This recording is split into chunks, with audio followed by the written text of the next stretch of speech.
ભરૂચની વાત કરીએ। ભરૂચમાં વિદ્યાર્થીના સાથે સ્કૂલ વાન ડ્રાઈવરે દુષ્કર્મ આચર્યું છે। જી હા, ભરૂચથી આ પૂરો મામલો સામે આવ્યો, જ્યાં સગીરાને લાવવા મૂકવાના બહાને અનેકવાર દુષ્કર્મ આચરવામાં આવ્યું। હળદર ગામના શાહરૂખ ગોહિલ નામના ડ્રાઈવર સામે ગુનો નોંધાયો છે।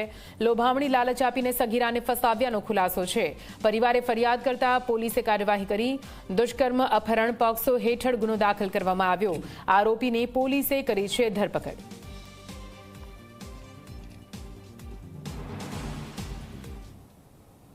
સગીર વયની કિશોરીને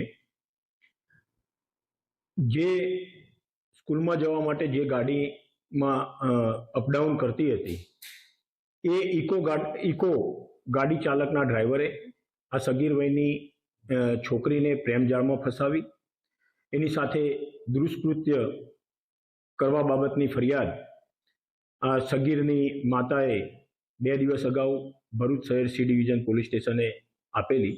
એ વ્યક્તિને તાત્કાલિક ગુનાના કામે પુરાવા એકત્રિત કરી અટક કરેલો અને વધુ પુરાવા એકત્રિત કરવા માટે